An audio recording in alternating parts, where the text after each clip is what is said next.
साथियों, सबसे पहले आज बाबा साहब डॉक्टर भीमराव अंबेडकर की 125वीं जयंती है, तो जोश से बोलिए जय भीम, जय भीम।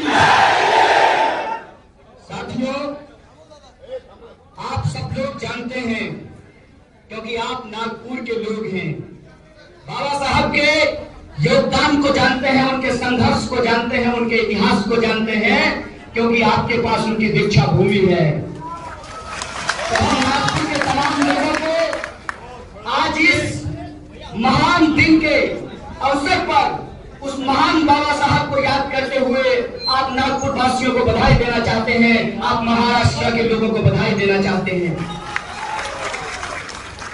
साथियों, हमारा कार्यक्रम तय हो रहा था महाराष्ट्र आने का, तो हमने कहा कि हम 14 अप्रैल को महाराष्ट्र जाएंगे, और महाराष्ट्र जाएंगे तो हम नागपुर जाएंगे, क्योंकि बाबा साहब ने जहां दीक्षा ली थी वहां आकर हम बाबा साहब के रास्ते पे चलने का कसम खाएंगे, उस कसम को दोहराएंगे।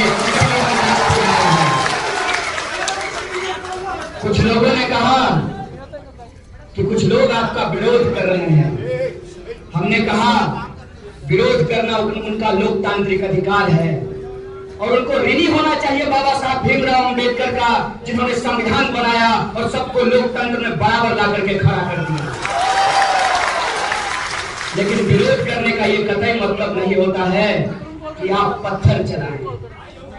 अगर आप पत्थर चलाएंगे तो मैं आपको कह देना चाहता हूं कि ना आपके पत्थर से डरा हूं, ना आपके डंडे से डरा हूं, ना आपका जेल हमको डरा पाई है, ना आपकी गुंडागर्दी हमको डरा पाएगी, क्योंकि हम बाबा साहब भीमराव अंबेडकर के सपनों में हमने ज्योतिबा फुले का गुलामगिरी पढ़ा है, इसीलिए आपके ब्राह्मण वाले गुलामगिरी को हम खत्म करेंगे। और कुछ लोगों ने कहा आप 14 अप्रैल को जानबूझकर आरएसएस के शहर में जा रहे हैं। हमने उनको कहा साहब, जिस तरह से गुजरात मोदी का नहीं गांधी का है, उसी तरीके से नागपुर गोलवलकर का नहीं अंबेडकर का है। और इसीलिए सुबह जब पत्रकारों ने पूछा कि आप क्या करने आए हैं, आप दीक्षा भूमि से क्या संदेश देना चाहते हैं, हमने कहा हम संदेश देने नहीं, हम दीक्षा भूमि बाबा साहब भीमराव अंबेडकर का संदेश लेने के लिए आए हैं। और हम ये संदेश लेकर जा रहे हैं कि नागपुर की धरती में सिर्फ हाफ पेंट वाले नहीं, फुल दिमाग वाले लोग भी रहते हैं। और मैं बता नहीं सकता कि मैं कितना खुश हूं कि यहां आकर मुझे पता चला कि जिस आंदोलन की लौ बाबा साहब भीमराव अंबेडकर ने पूरे देश में जलाया है, जिसका ऋणी पूरी दुनिया है, और यूनाइटेड नेशन भी बाबा साहब भीमराव अंबेडकर की जयंती मना रहा है, उस दीपक में तेल कम नहीं हुआ है, उसकी लौ कम नहीं हुई है, और यहाँ की भीड़ बता रही है, उसका साहस बता रहा है। दोस्तों, आजकल बहुत सारे लोग बाबा साहब भीमराव अंबेडकर का नाम लेने लगे हैं। बहुत सारे लोगों को जय भीम याद आने लगा है, और बहुत सारे लोग स्मारिका निकालने लगे हैं बाबा साहब भीमराव अंबेडकर पे। बिल्कुल निकालिए, बहुत खुशी की बात है, लेकिन याद कीजिएगा रोहित वेमुला को। रोहित वेमुला ने कहा है कि एक इंसान की आइडेंटिटी को एक वोट के साथ रिड्यूस मत कीजिए। बाबा साहब की लड़ाई सेल्फ रिस्पेक्ट की लड़ाई है, बाबा साहब की लड़ाई सामाजिक समानता की लड़ाई है, बाबा साहब की लड़ाई ब्राह्मणवाद के खिलाफ है, बाबा साहब की लड़ाई पूंजीवाद के खिलाफ है।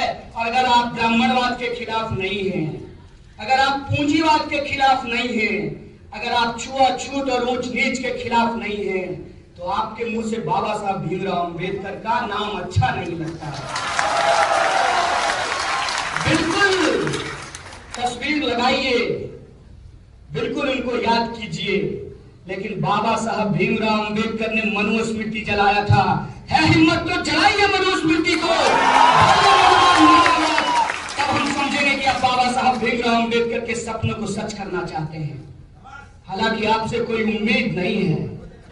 कुछ लोग आकर यहाँ पे भारत माता की जय कह रहे थे, तो उनको मैं कह देना चाहता हूं कि भारत माता की जय के बारे में अगर सही से किसी ने बताया है तो बाबा साहब भीमराव अंबेडकर हैं, जो कहते हैं कि किसी समाज की प्रगति को यदि आप जानना चाहते हैं तो वहां के महिलाओं की प्रगति को देखिए।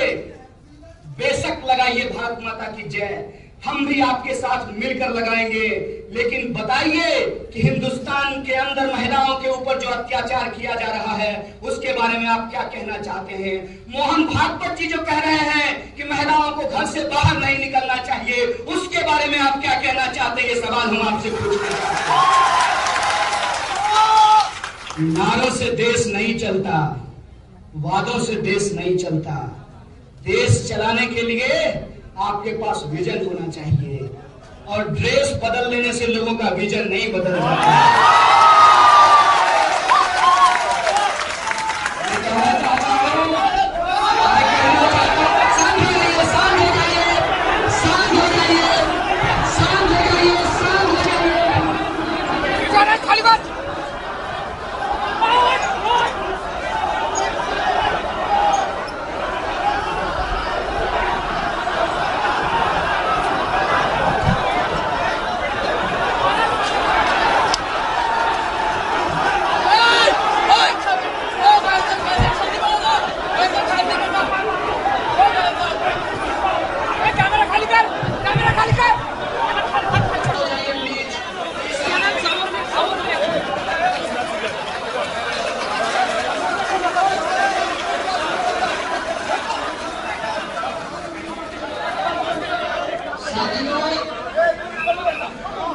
जो भाई साहब जूता फेंक के गए हैं उनसे रिक्वेस्ट है कि दूसरा वाला भी दे दीजिए। किसी गरीब का काम आ जाएगा तो उसको एक जूता हो जाएगा।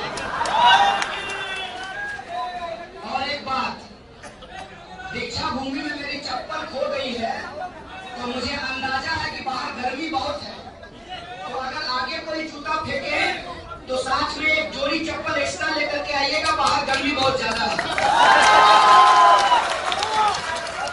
अब आपको अंदाजा हो गया होगा कि जेएनयू के बारे में गलत क्यों बोला जाता है। जेएनयू के बारे में गलत इसलिए बोला जाता है क्योंकि जब आप सही बोलते हैं तो गलत बोलने वालों की जमीन हिलने लगती है।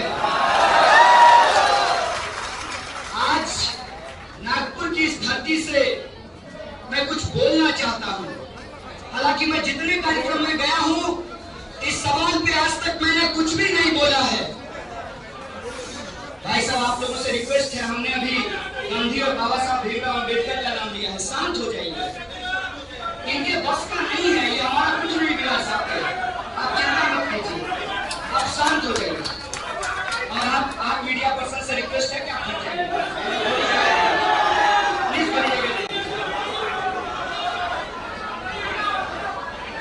आप लोग भी एक तरफ हो जाइए।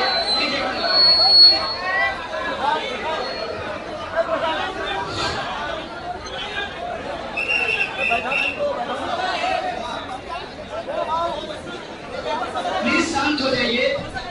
तो मैं ये कह रहा था कि बहुत सारी जगहों पे मैं गया, लेकिन जेएनयू में क्या हुआ उस पर मैंने कोई बातचीत नहीं की थी, और मुझे लगा कि इस पे बातचीत करने की जरूरत नहीं है क्योंकि हमारे देश के लोग समझदार हैं। आज न कल वो सच्चाई को जानेंगे, और जब उन्हें सच पता चलेगा तो झूठ बोलने वालों को नकाब उतार कर फेंक देंगे। ये बात का मुझे भरोसा था। लेकिन बार बार जो जूता प्रकरण हो रहा है, इससे मुझे लगता है कि कुछ बातें आज करनी चाहिए।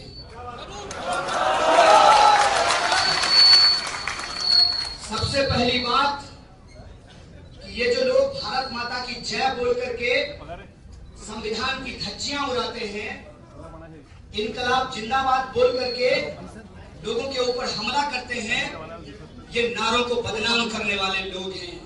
अगर इनको भारत माता की जय में भरोसा होता तो इस देश के अंदर सत्य और अहिंसा की परंपरा में भी इनको भरोसा होना चाहिए था। लेकिन ये बात और हिंसा पे क्यों उतारू होते हैं? हमने कहा कि नागपुर दीक्षा भूमि है, महात्मा बुद्ध का संदेशा है पूरे दुनिया को कि आप सत्य और अहिंसा में भरोसा कीजिए। बाद में गांधी जी ने उसको माना और अम्बेडकर ने भी माना और भगत सिंह ने भी उसको माना। भगत सिंह ने कहा कि इनकलाब कभी बम और पिस्तौल से नहीं आता, तो ये बम और पिस्तौल से कौन सा इनकलाब लाना चाहते हैं? जूता फेंक कर ये कौन सी देशभक्ति निभाना चाहते हैं? और भारत माता की जय बोलकर लोगों को मुंह बंद कराने का इनका मकसद क्या है? आज इस पर बातचीत करने की जरूरत है। तो मैं आपको बता दूं कि जेएनयू कभी भी किसी भी तरीके के देश विरोधी गतिविधि का किसी भी रूप में समर्थन नहीं करता है। ये जो लोग हैं जिन्होंने 50 साल तक अपने मुख्यालय पे झंडा नहीं फहराया था, ये आज हमें देश ये जो लोग हैं जिन्होंने अंग्रेजों के साथ मुखबिरी की थी, माफी मांगा था, आज हमें देशभक्ति का पाठ पढ़ाना चाहिए। ये जो लोग हैं जो इस देश के अंदर भ्रष्टाचार करके इस देश की जनता को लूट रहे हैं और ये हमें देशभक्ति का पाठ पढ़ाना चाहते हैं, तो मैं इनको कह देना चाहता हूं कि मैं या मेरा संगठन या मेरा विश्वविद्यालय किसी भी रूप में देश विरोधी गतिविधि का कभी भी समर्थन नहीं करता है। इन्होंने एक नकली वीडियो बनाकर एक चैनल को खरीद कर उसके मालिक को राज्यसभा के सांसद बनाने का लालच देकर पूरे के पूरे जेएनयू को बदनाम करना चाहते हैं, क्योंकि जेएनयू के लोग इस देश के अंदर बाबा साहब के विचारों को सच करना चाहते हैं। जेएनयू के अंदर लोग विदर्भ में मर रहे किसानों के लिए लड़ना जानते हैं।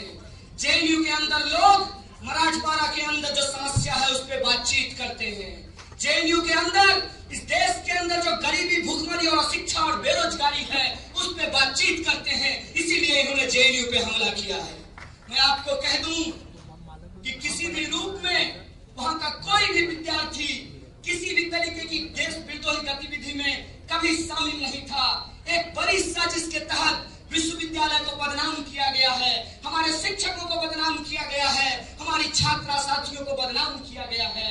मैं आपसे कुछ सवाल पूछूंगा और इसके बाद आपको खुद ब खुद पूर्ण तरीके से बात पता चलेगी कि सच क्या है। बताइए, मेरे ऊपर सेडिशन का चार्ज लगा है। सेडिशन को एंटी नेशनल नहीं कहते हैं, पहला सवाल। दूसरा सवाल कि सेडिशन का हिंदी देशद्रोही नहीं राजद्रोही होता है। और बहुत चालाकी से इन्होंने सेडिशन की जगह मीडिया में एंटी नेशनल वर्ड का इस्तेमाल किया। बहुत चालाकी से इन्होंने देशभक्ति बनाम देशद्रोही का एक विमर्श छेड़कर इस देश के अंदर जो किसानों की आत्महत्या हो रही है, जो लोग बिना पानी के मर रहे हैं लातूर से लेकर महाराष्ट्र में, उसके बारे में ये सवाल को छुपाना चाहते हैं। इस बात को ये छुपाना चाहते हैं कि आपने काला धन लाने का